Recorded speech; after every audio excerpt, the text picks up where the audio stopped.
Boa noite. Hoje são 14 de agosto de 2020 e vamos dar aqui algumas dicas de prevenção e combate à lavagem de dinheiro na nossa live de hoje. Você, alguma vez, já vendeu o seu ticket ou vale alimentação? Se isso aconteceu, tome cuidado, tá? Porque venda de ticket ou vale alimentação pode ser configurado como crime.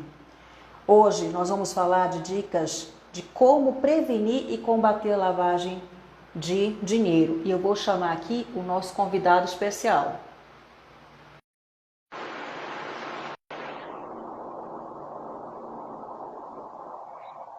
No Brasil, o crime da lavagem de dinheiro foi regulamentado pela Lei 12.683 de 2012, que ampliou a abrangência da legislação penal e configurou o crime como sendo a dissimulação e ocultação de origem de recursos provenientes de qualquer crime de contravenção penal, como jogo do bicho e exploração de máquinas de caça-níqueis. Boa noite, professor, tudo bem?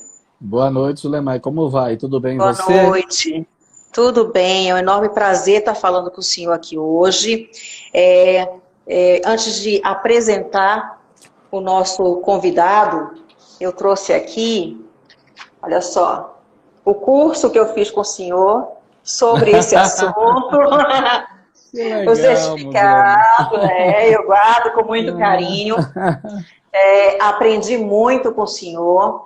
E para quem não conhece, o professor José Carlos de Assunção, ele trabalhou com estruturação e reestruturação de cooperativas de crédito, implantação de estruturas de controle interno, prevenção à lavagem de dinheiro, gerenciamento de riscos operacionais e gestão de continuidade de negócios. Foi superintendente, tendo como responsabilidade áreas administrativas, financeiras e de RH, na Bancob, na Confederação Sicob, que conta mais ou menos com 3 mil pontos de atendimentos no Brasil, não é isso, professor? Isso, mais Atuou na hoje. faculdade, mais hoje, né? Atuou na faculdade de administração, na graduação com disciplinas de teoria geral de administração, marketing, economia, mercado, gerenciamento de pessoas e desenvolvimento humano. E atua em níveis de pós-graduação e MBA desde 2009. Mestre, professor José Carlos de Assunção, ele tem uma longa experiência, principalmente nesse assunto. Eu pude participar de um curso dele e aprendi muito. Para mim foi assim o ponto crucial para entender de fato o que é lavagem de dinheiro e o que fazer como uma pessoa comum, não é, fazer para evitar que esse mal aconteça. Seja bem-vindo. Essa live ela vai ficar gravada, depois a gente vai reproduzir aí para o Face, para o YouTube, tá bom? Tá bom. O objetivo, então, desse nosso momento, desse nosso bate-papo aqui, é mostrar como o cidadão comum ele pode ajudar no combate ao crime de lavagem de dinheiro. Professor, há algum tempo, logo depois que eu participei desse seu curso, eu passei a observar melhor algumas ações, né? E eu fiquei sabendo da questão da venda de ticket e vale alimentação. É muito comum até você ver pessoas dizerem assim, não, eu não vou usar esse aqui, eu vou vender, vou transformar em dinheiro, não é? E a gente sabe que é uma contravenção, é um crime, que a pessoa às vezes pratica sem ter noção dessa realidade. Então, para início, eu queria que o senhor nos mostrasse, nos falasse um pouquinho o que é lavagem de dinheiro. Ok. Primeiro, agradecer o teu convite, é muito bom estar aqui. e principalmente ser surpreendido, né? Você guarda o material de quando nós estivemos juntos discutindo esse tema, né? Já tem algum tempinho. Me sinto realmente lisonjeado. Muito obrigado. Agradecer às pessoas, né, que vão estar conosco durante a live, que vão ter contato com o vídeo depois, né, a partir da sua exibição aí no YouTube, no Face, nos canais por onde ele for divulgado. Eu fico realmente muito lisonjeado. Queria começar, né, com essa sua primeira fala, primeiro até chamando atenção para uma coisa. Eu tenho 57 anos de idade, tenho hoje praticamente 40 anos de sistema financeiro.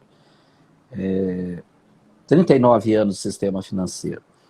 E comecei, como todo mundo começa no sistema financeiro, ou quase todo mundo, lá em agência, né? Comecei como office boy, mensageiro, que era o termo da instituição em que eu trabalhei, no estado de Minas Gerais, até chegar a cargos de gerente, e depois fui para o cooperativismo, onde eu estou há mais ou menos 25 anos. E no início, eu queria até propor uma reflexão para quem esteja nos ouvindo, que vá nos ouvir, que vai estar conosco. Eu sempre tinha uma curiosidade minha. O que eu tenho a ver com prevenção à lavagem de dinheiro? Se é um crime, se é, utilizando o termo da lei, uma infração penal, que a polícia vá atrás de quem esteja fazendo isso. Esse foi meu ponto de vista, meu jeito de pensar durante muito tempo. Inclusive quando eu comecei a galgar cargos, né, funções, degraus nas instituições, em instituição financeira, especialmente um sistema de crédito cooperativo, eu sempre tinha essa situação, essa coisa. Até que eu comecei a tentar entender o que é que um crime de lavagem de dinheiro, que apesar de ser crime, ele só existe porque existe um outro crime atrás dele, um outro ou outros, né? O crime de lavagem de dinheiro não se sustenta por si só. Se não houver atividade ilegal que gere recurso a ser lavado, e o que é ser lavado? Alguém dar características de legalidade a um recurso que é de origem ilícita. Se não houver o crime antecedente, o crime que gerou o recurso ilícito, não há por que falar em lavagem de dinheiro. E para a gente ter uma ideia do volume desse recurso, e aí nós vamos trabalhar com números levantados pela experiência, pelas informações que tem da Organização das Nações Unidas, mas não existe uma contabilidade da lavagem de dinheiro, né? Então a gente trabalha muito mais com possibilidades do que com uma escrituração factual, uma escrituração contábil, não é isso. Segundo a Organização das Nações Unidas, circula pelo mundo em torno de 5% do PIB mundial. Né? A ONU chega a dizer que é entre 2% e 5%.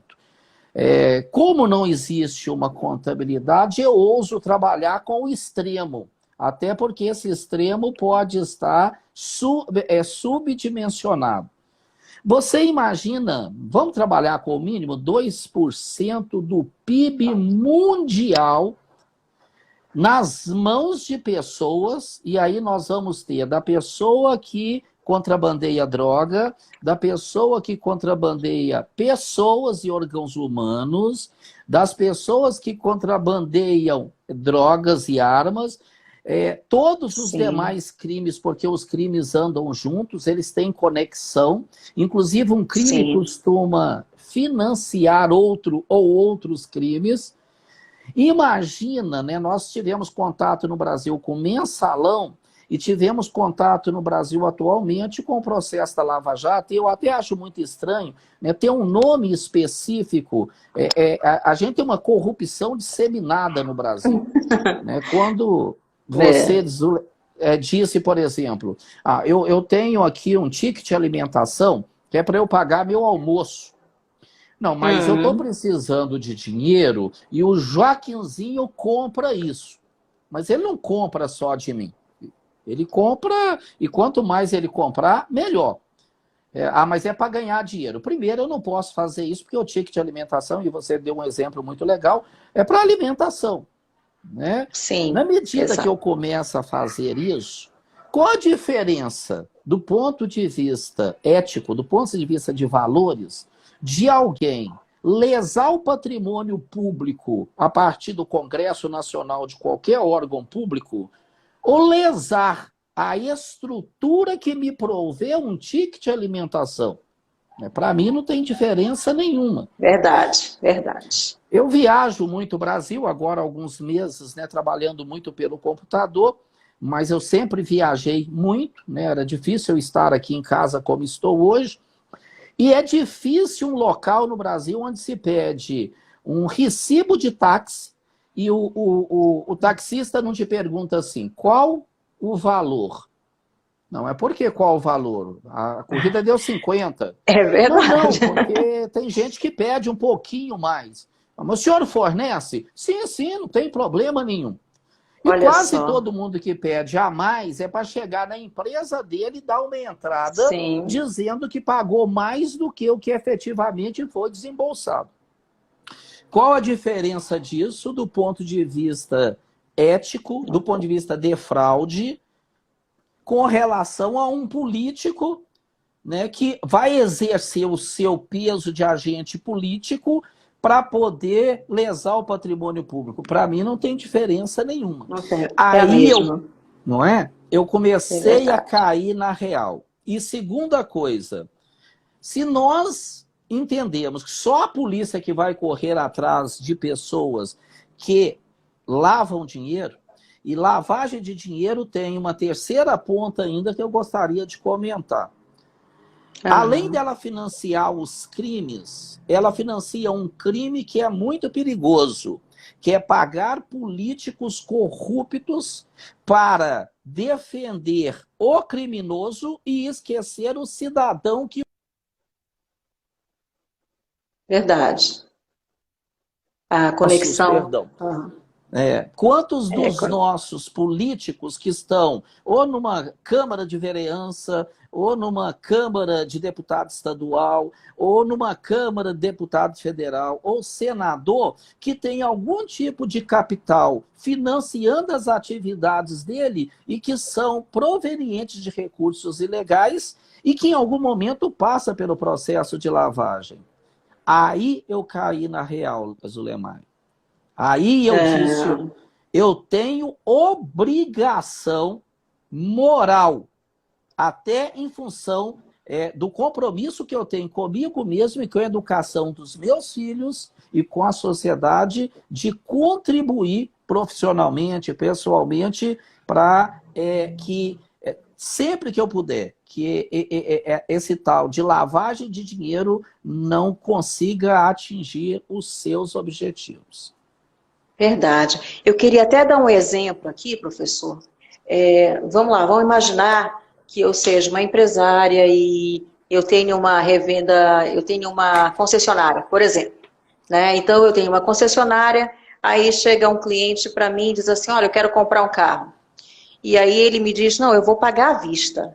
Ele me entrega o dinheiro, um valor expressivo, eu vou, recebo esse dinheiro, acho normal essa venda, efetuo, recebo o dinheiro, tá. E o senhor, também um empresário, tem uma joalheria, por exemplo.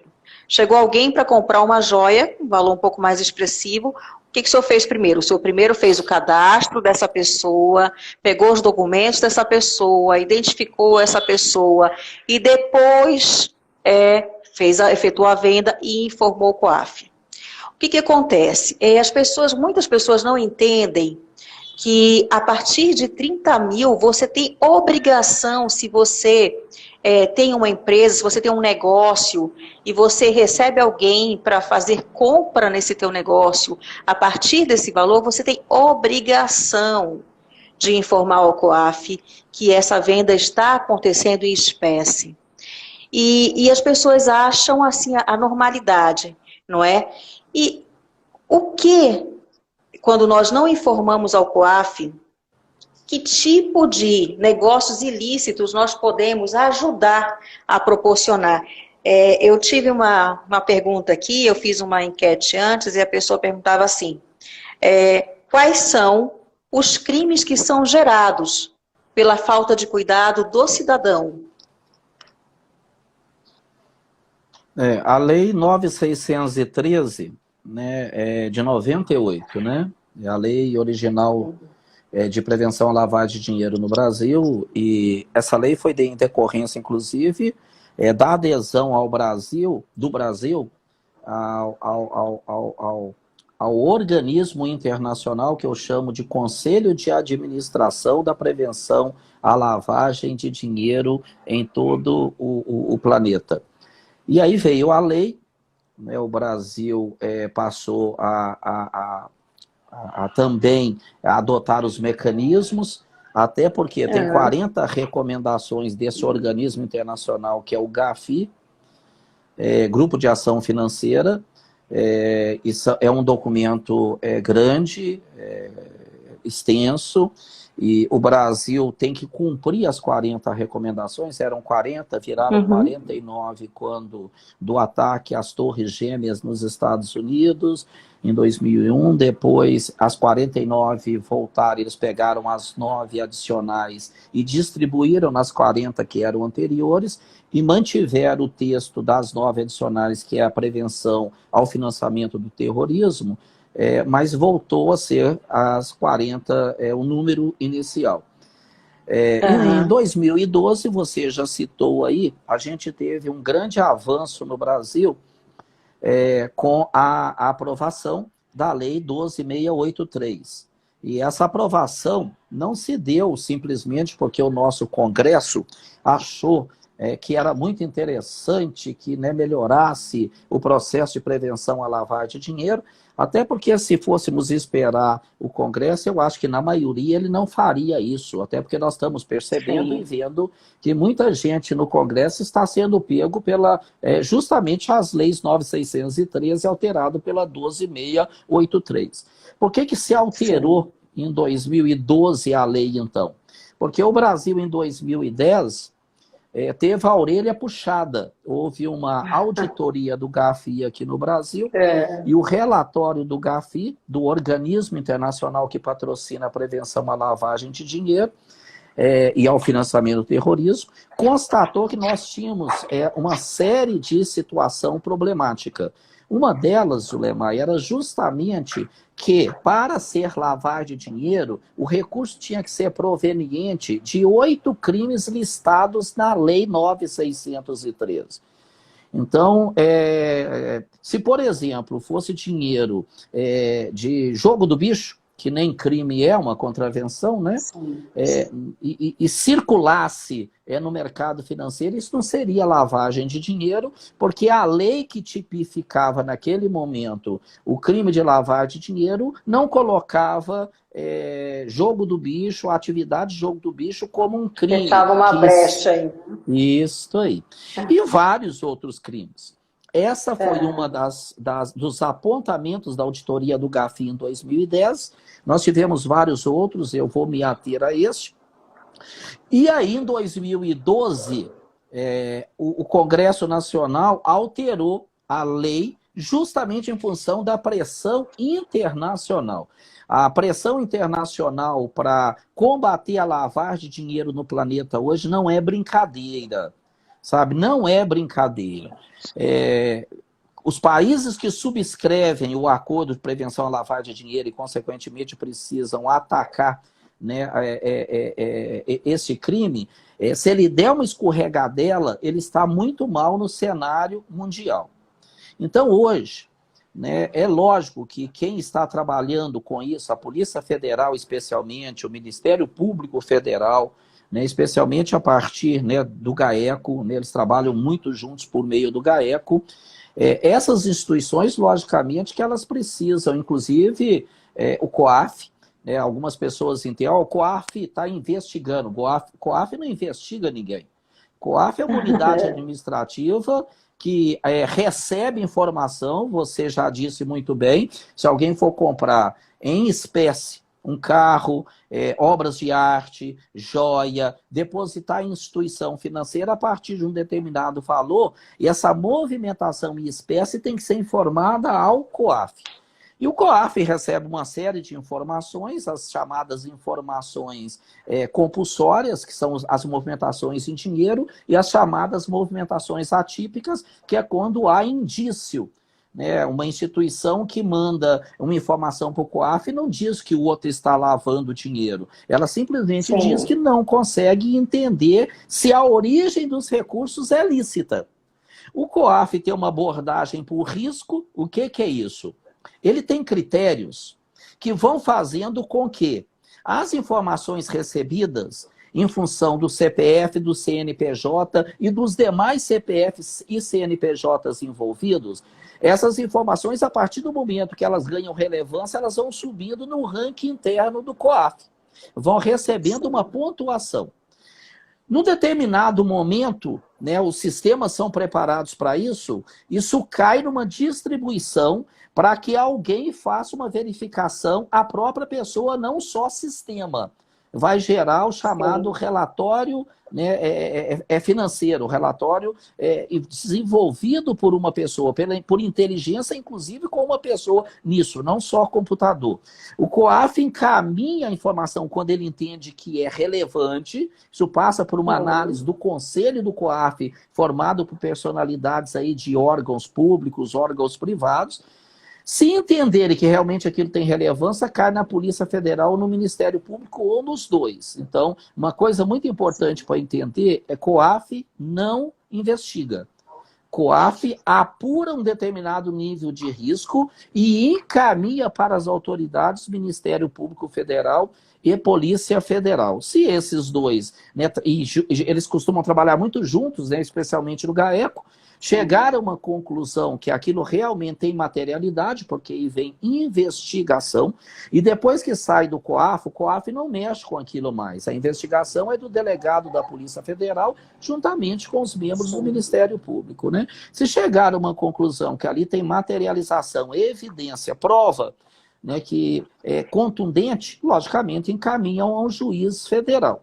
Né? Até porque tem situações, né, professor, que chamam muita atenção. Sim. De repente, eu tenho... tem várias empresas que a gente podia citar aqui, que são empresas que têm comercialização subjetiva, né?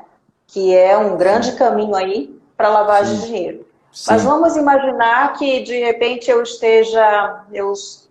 sou taxista e a minha movimentação seja 5 milhões por mês. Essa não é a realidade de um taxista, não é? Mas eu declaro como se fosse a minha realidade. Então, tem situações que elas causam desconforto, né? E será que o que está acontecendo ali de diferente? Por que aquela taxista é tão próspera assim? É tão diferente dos outros que têm a mesma função? E até terminando de responder a sua pergunta, se o juiz entender que, logicamente, né, aliar a culpa, se pode pegar cadeia, né? E quem pode pegar cadeia? Desde a pessoa que está lavando dinheiro, como quem está colaborando no processo. Né? Isso é muito importante. Sem falar que no mercado, quando é publicado que alguém está relacionado a lavar de dinheiro, o negócio dele desmonta, né? O negócio dele desmorona. Acaba. E em função ao que você acaba de dizer, eu gostaria de trazer um componente muito importante para este tema. A gente ainda tem no Brasil, já diminuindo muito, graças a Deus, e eu falo diminuindo muito em função da minha experiência de 57 anos de vida, E lógico, né, que eu vi muita coisa acontecer, inclusive nas instituições financeiras, onde eu, inclusive, já trabalhei com prevenção à lavagem de dinheiro. Então, tem melhorado. No entanto, a gente ainda tem bastante acentuado um jeitinho brasileiro. Parece que a grande maioria da população brasileira, e aí parece ser maioria, é interessantíssimo isso, não é educada, preparada para fazer a coisa certa. Parece que fazer errado tem uma permissão brasileira. Não, Zé Carlos, é muito chato isso aí. A gente tem um outro jeito de fazer isso aqui. Tanto é que é muito comum a gente encontrar pessoas falando assim pra gente, não tem um jeitinho aí, não. E essa cultura, não é? E essa cultura, ela é muito perigosa, porque muita gente pode colaborar com lavagem de dinheiro sem saber que está colaborando e entendendo que está apenas empurrando a cultura do jeitinho. Então, o que você disse, né? Imagina, por exemplo, e de vez em quando a gente está vendo isso acontecer, uma pessoa que é abordada e que um outro diz, eu estou precisando movimentar um dinheiro, estou com problema no CPF, né? Eu estou com impedimento, você não me empresta seu CPF para eu abrir uma conta, mas aí eu preciso que você assine os documentos, né? Faça tudo, e você ainda ganha um dinheirinho. E tem uma coisa muito interessante, né, de uma fala do Adam Smith, lá da metade, um pouco depois do século XVIII, no livro A Riqueza das Nações, que a gente traduz, não é desse jeito que ele fala, mas a gente traduz para não existe jantar grátis, ou não existe almoço grátis. Né? Hoje mesmo aqui em casa a gente estava vendo uma reportagem na televisão de pessoas que estão alimentando crimes pesados ao adquirir determinadas coisas, determinados bens, por exemplo, carro, muito baratos. Né? Não bate uma coisa na cabeça da pessoa assim, se o preço de tabela, né, utilize-se a tabela que queira aí, mas uma tabela que tenha peso no mercado. Sim. Se o preço desse carro é 40 mil reais no mercado, por que alguém me vende por 20? Sabe? Ele quer jogar... O que está acontecendo, né? Não é? Ele quer me ajudar. Né? Se as pessoas hoje têm N mecanismos de movimentar dinheiro, inclusive pessoas que têm impedimento, o que elas não vão ter nas mãos é um talonário de cheque.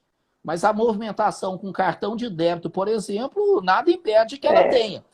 Por que eu preciso dar o meu nome, o meu CPF, o meu endereço, e essa pessoa ainda me paga para fazer isso?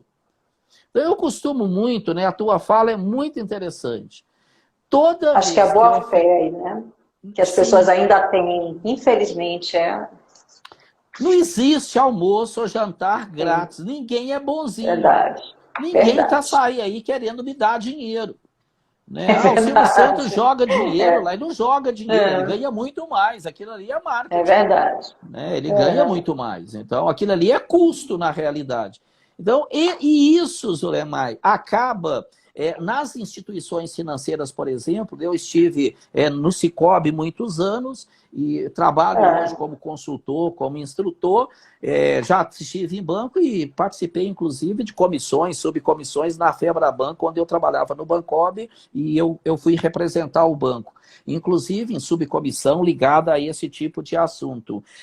As instituições financeiras brasileiras estão passando hoje já bastante avançado, mas ainda há um nível de dificuldade, porque as pessoas não declaram o que ganham para a Receita, o outro jeitinho brasileiro. Depois vão fazer um cadastro na instituição financeira e quer que a instituição financeira engula um cadastro. Aí ele diz lá, coloca aí que a minha renda mensal é 3 mil reais, 36 mil por ano. Aí ele movimenta 500 mil reais por ano. Né? E ele não quer que ninguém veja aquilo. Se alguém fala alguma coisa com ele, ele briga. Não, vocês estão aqui para me atender. Ele não sabe, e se sabe faz de bobo, que a Lei 9.613 determina que as instituições supervisionadas, obrigadas a cumprir a lei, né, o termo são instituições obrigadas, mantenham o cadastro atualizado das pessoas. E um cadastro atualizado pressupõe um cadastro que seja fidedigno. Então, a gente já avançou bastante, mas ainda tem muito a avançar. E ainda mais, não sabem ou se esquecem que as instituições financeiras brasileiras, qualquer uma, remete 2 vezes por ano toda a movimentação das pessoas para a Receita Federal. Então, a Receita tem a declaração de imposto de renda da pessoa e tem o conjunto de movimentação nas instituições financeiras. E ele acha que está enganando, provavelmente, a vovozinha, né? As pessoas estão muito enganadas achando que podem esconder alguma coisa. E quando não é bem assim. Eu queria agradecer as pessoas que estão nos acompanhando, agradecer ao professor José Carlos, e aí só para relembrar aqui, ou informar as pessoas que entraram agora, o professor José Carlos, ele tem anos de experiência dentro de superintendência, dentro de áreas administrativas, financeiras e de RH, e eu tive o enorme prazer de fazer um curso com ele sobre este assunto, e confesso, professor, que pesquisei muito depois também sobre esse assunto, porque me interessou demais. E na época que o senhor fez o curso, e que eu participei, estava se formando aí no Ministério Público da região norte, né, estava se formando ali não era bem uma auditoria, mas era um grupo para se analisar os recursos que entravam e saíam da nossa região com mais cautela, né, do que acontecia. E eu acho que esse já foi um grande feito.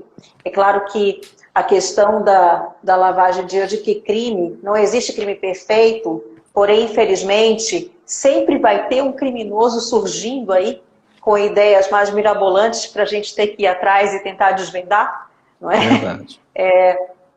Esse é o papel. E o professor José Carlos está falando, então, está falando sobre a prevenção e o combate da lavagem de dinheiro, expondo o que é lavagem de dinheiro, qual a relação da lavagem e qual é o papel do COAF na situação, e o que as instituições financeiras elas precisam fazer por obrigação em relação à movimentação nossa nas agências bancárias. Professor, e nas cooperativas de crédito também. E nas cooperativas de crédito também, isso. E aí o senhor já até respondeu aqui a segunda pergunta, qual é o papel do cidadão contra o combate à lavagem de dinheiro? Eu queria que o senhor, por favor, para quem está nos assistindo, o senhor colocasse bem as fases da lavagem de dinheiro. Quais são essas fases, por favor? Ok. Eu nem vou ficar nos nomes técnicos. Até é mais interessante a gente entender, né, do que ficar apenas falando do nome técnico. Sim. Vamos supor que uma pessoa esteja cometendo um crime e deste crime ele tenha um resultado financeiro. Esse crime pode ser um assalto, esse crime pode ter sido um rapto. Quer dizer, tem N possibilidades de crime, venda de o que é proibido. À medida que... E outra coisa, quem comete crime, ele não faz uma vez. É verdade. Ele faz hoje, mas ele precisa se manter. Tanto é que o crime se profissionalizou, né? Você não encontra facilmente mais os criminosos de oportunidade.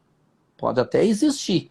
Mas à medida que a pessoa adentrou o mundo do crime, dificilmente ela sai dali. Não significa que não saia. Temos vários exemplos de pessoas que saiam.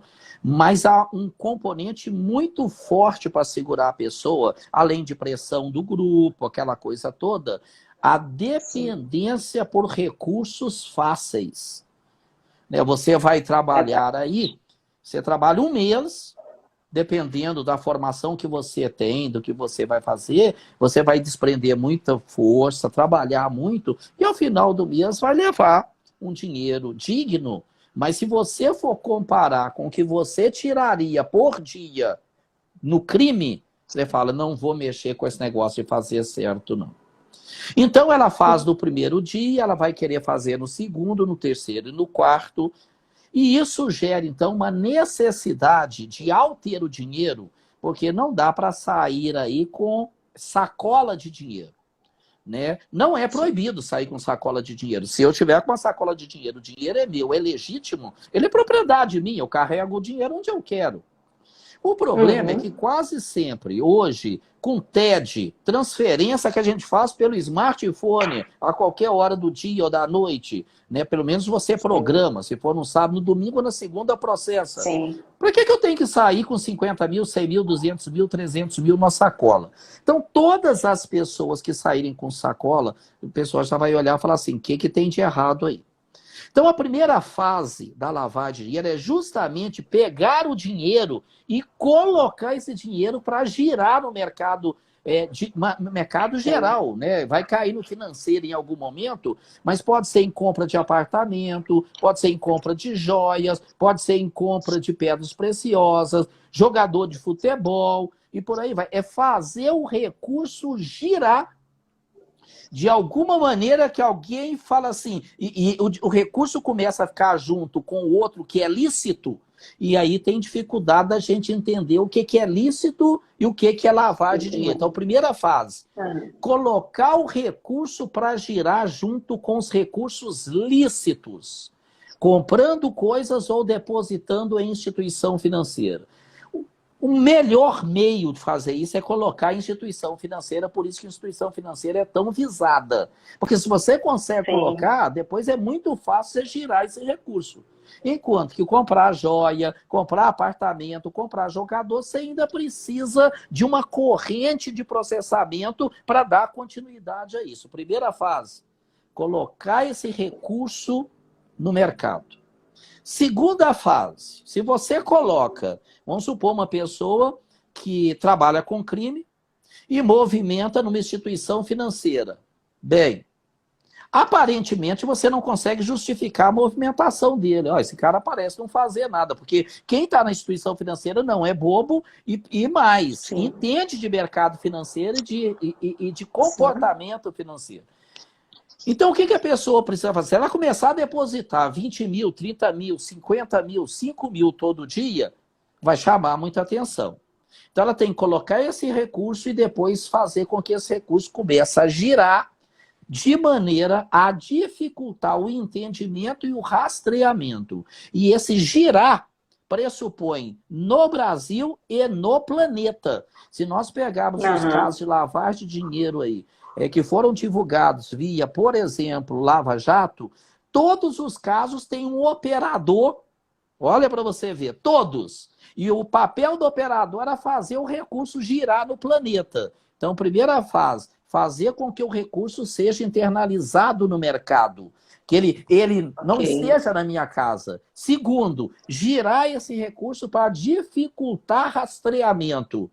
Né? Tanto é que é difícil fazer rastreamento. É mais fácil pegar na primeira fase. Na segunda já é complicado. Terceira fase é quando o recurso retorna com características de lícito. Como, por exemplo, uma empresa de consultoria, né, que está lá fora do Brasil, uma empresa de fachada, né, de alguma maneira faz com que esse recurso internalize no Brasil essa empresa pagando alguma coisa aqui. Né? Então, é quando o recurso retorna. Por que o recurso tem que retornar? Inclusive, se estiver fora do Brasil.